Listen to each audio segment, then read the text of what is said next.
when COVID came, a lot of people were hoping that that could be a shared enemy for the whole world. It could unite the world. A virus is almost like an alien invader, right? It isn't a human, it isn't even like us. We're all threatened by it. Can we all unite together to share scientific info and production of medical supplies and those types of things? I remember that was like a very naive hope that a number of people were suggesting at the very beginning of COVID that might come from this, and I think we've seen almost as far from that as we can see. We've seen polarization on how to handle it in almost every country and between countries, and on almost every subtopic, whether it's hydroxychloroquine or masks or shutdown or vaccines.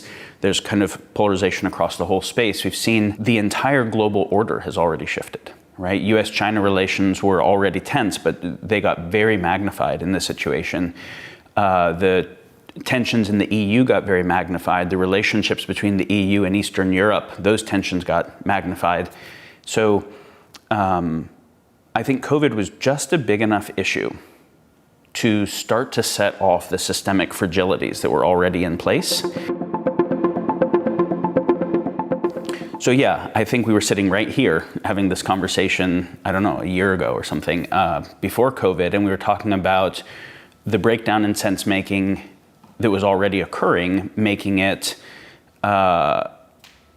increasing the speed at which systemic fragility was being actuated and at which catastrophic risk was impending. But then since COVID, and then since the riots and the fires and the so many types of dynamics, increased militarized tension in various parts of the world, I think everyone feels quite differently about it. They have a sense of not just that some people are saying there might be impending catastrophe, but that we're in the process of that, and that it's not just within one area, it's cascading.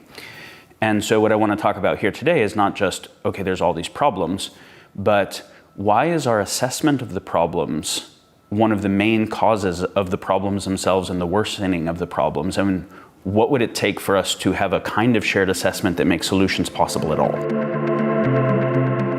If we take almost any issue and say, what are the most consequential issues facing the world today? What are the things that are both hottest in the news cycle and possibly most consequential?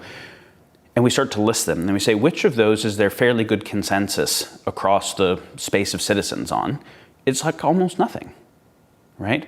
And not only is there not consensus, but there is nearly maximum polarization that is felt to be nearly maximally consequential, which is a basis for not just social tension, but a movement towards warfare.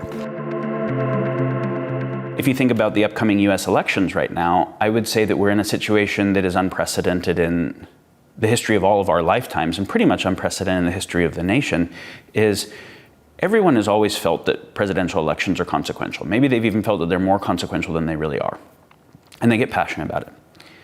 But right now, the percentage of the population that thinks that it's not just consequential, this election, but is existential to the republic itself, is very high. Like, it's a very high percentage of the population that think the way this election goes will be either the end of the nation or the possibility of it to continue on both sides, right? So like, to really get a sense, the Trump supporters feel that Trump is the only thing standing between the republic being protected and the people being protected at all, and a kind of globalist deep state cabal taking everything over in a finalizing way and running the benign China hypothesis like they did in DC since the 70s, and basically ceding control of the world to China and that kind of thing.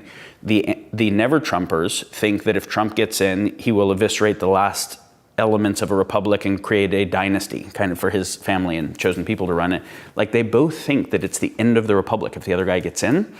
And they both think the other side is going to steal it. They're set up to actually think that there isn't election security and it's going to be stolen. So what happens when the election comes? And it's not held as valid, and it's held as existential. And we have these mounting tensions already that were there with COVID because of lockdown. Lockdown means more news cycle to take all this stuff in, right?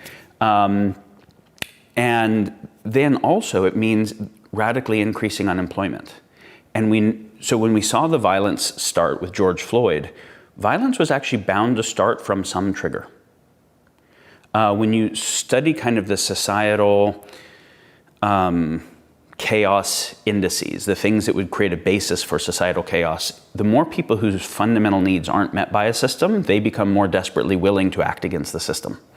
And so when you start having massive unemployment, that's a very unstable situation for the overall system, and that's going to express itself somehow. And no one really has the ability to process any of this well, nor is the reporting oriented to try to process it in an adequate way, which is actually a really hard thing to do. There's a much higher incentive to control a narrative for particular purposes. And so for the most part, people have kind of traded epistemology for tribalism, meaning given up on trying to do a rigorous job of making sense of things themselves. Like take a narrative, take a QAnon narrative, take a Antifa narrative, break it into individual propositions, and then look at each of those propositions. What evidence do I have to verify it or falsify it? Maybe neither. Do I have any evidence that would at least support or refute it? Do other people interpret that evidence differently? Go across the whole thing, then look at alternate hypotheses. Nobody does that, right? Like very, very few people use formal epistemic process. So what they're really doing is paying attention to what feels true, which largely has to do with what people like me kind of seem to think and which team I kind of want to be on and what I'm getting exposed to the most.